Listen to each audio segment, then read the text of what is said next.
Here with me now is President Trump's border czar, Tom Homan. Thank you so much for joining me this morning, sir. I do want to start with that ruling. The judge ordered the administration to stop making indiscriminate immigration arrests in the Los Angeles area and denying detainees right to legal counsel. She wrote that, quote, roving patrols without reasonable suspicion violate the Fourth Amendment to the Constitution, and denying access to lawyers violates the Fifth Amendment to the Constitution. Will the administration comply with this order?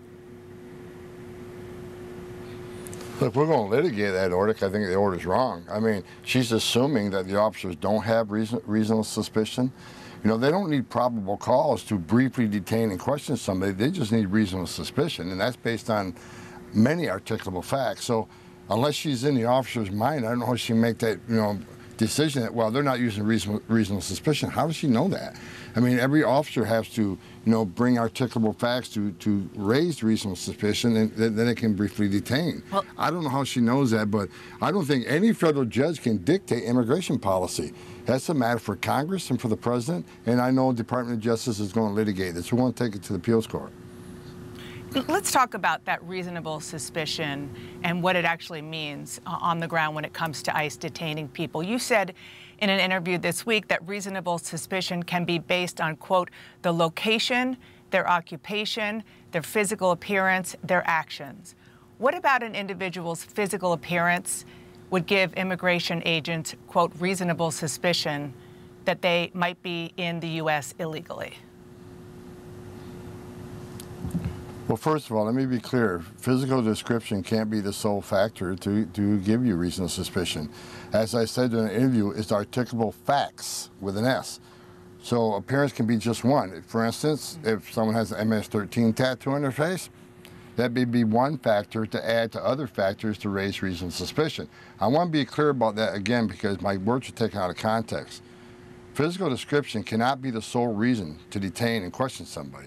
That can't be the sole reason to raise reasonable suspicion. It's a myriad of factors, and I can sit here for the next half hour and give you all the factors. So every officer, every situation is different. But I can tell you this: every ICE officer goes through Fourth Amendment training every 6 months and reminded what their authorities are for arrest, detention, and questioning. So the officers are very well trained. So I look forward to DOJ litigating this judge's decision because I think she's making a decision while knowing what that officer knows when they get out of that vehicle to question somebody. So what that judge, same judge in the case, said is that an individual's race or ethnicity, the language they speak or their accent, their presence at a particular location like a bus stop or a work site, or the type of work they do does not qualify as reasonable suspicions.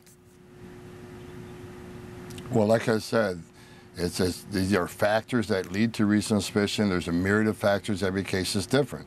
I'm not going to disagree with everything the judge has said because, a location alone shouldn't have reasonable suspicion. It's a combination of articulable facts that an officer determines before he detains somebody for a short period of time and questions them. So again, every case is different articulable facts for different people in different places. Yep. So. I look forward to litigation. I think we will win this on appeal. Okay, so obviously you're appealing, but until that happens, the administration will comply with the judge's order?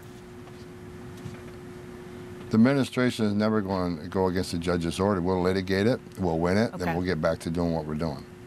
I just want to ask more broadly and a little bit of a different sort of question here.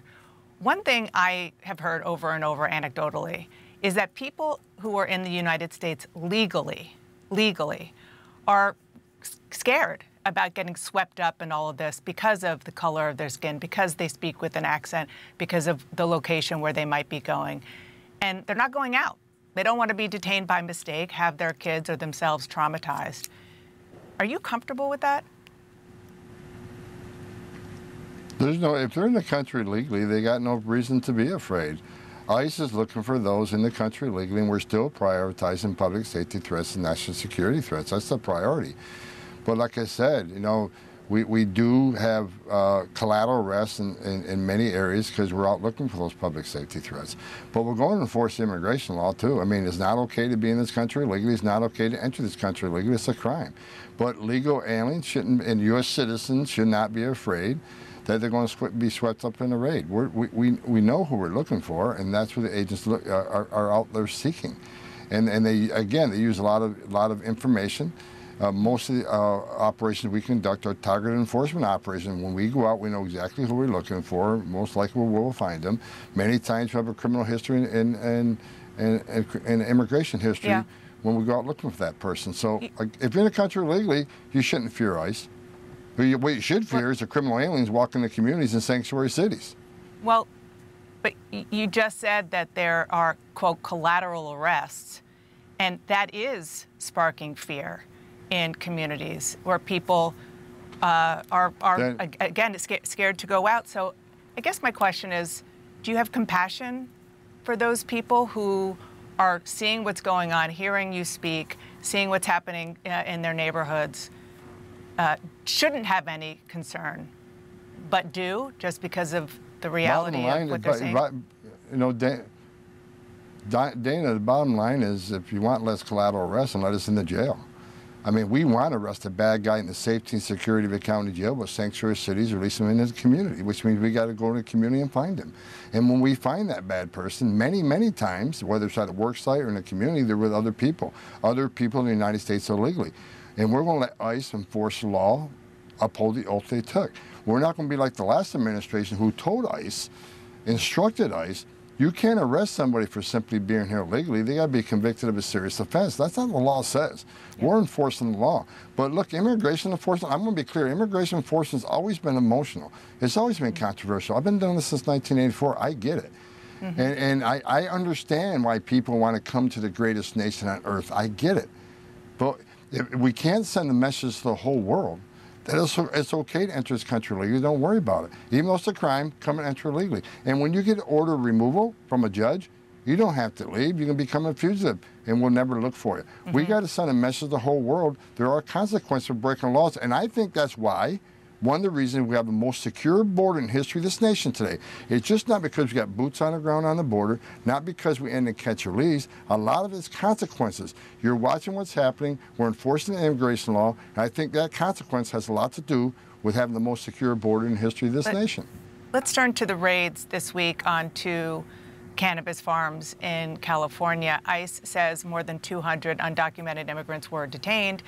The United Farmers Workers Union says multiple workers were critically injured. One, 57-year-old Jaime Alanis Garcia, died after falling 30 feet from a greenhouse roof while fleeing ICE agents. That's according to his family. What's your reaction to that? Somebody losing their life running from ICE? It's sad. It's unfortunate. He was in ICE custody, and you know, ICE did not have hands on this person, but it's always unfortunate when there's deaths. I mean, no one wants to see people die, and you know, they were doing the job. They were serving criminal arrest warrants. I mean, the criminal search warrants. And I see the media saying, well, it was an ICE raid. No, they were serving criminal search warrants as part of a criminal investigation involved with child trafficking, child labor. I think it was total 11 children that were found on that farm, and now they're being interviewed. Forensics interviews find out, you know, are they victims of trafficking? If so, who is the subject of that trafficking? And let's hold some people accountable. So it's unfortunate when anybody dies. I do want to turn to what is going on in Florida, and that is what the administration, what you call Alligator Alcatraz, was visited by Democratic members of Congress yesterday. They were given limited access, and this, of course, is a new detention facility set up by Florida Governor Ron DeSantis. What these Congress people described was sweltering heat, bug infestations, meager meals. They say they heard detainees crying out for help. The wife of one man detained there said he's not been given access to a lawyer. He's been in detention for about 2 weeks. Is that acceptable to you, and is that what you're seeing when you go? I have not been there yet, and I doubt a lot of that's factual. I mean, bottom line is, you know, from the day one, I've been doing this job since 1984. Detainees complain about the conditions of detention.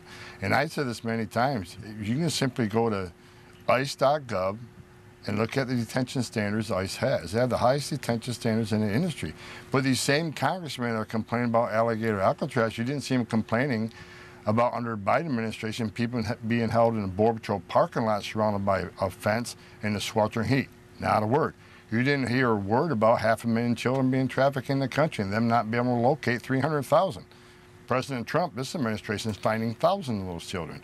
So, you know, they have a lot of anger under President Trump on how we're doing business, and they ignored 4 years of open borders, historic migrant death, historic Americans dying from fentanyl, historic numbers of women and children being sex trafficked, historic number of people on terrorist watch lists coming across the border. Silence. Silence. Because they're complicit, because they didn't take the administration on and ask them to secure the border. You can't have strong national security in this country if you don't have border security. We got to know who's coming and what's coming and where it's coming. But instead, they kept silent and they kept feeding the American people, we have a secure border, and we did not. Okay. Mr. Homan, I know you have to go to catch a plane. Thank you so much for being here this morning. I appreciate it. Thank you for having me, Dana.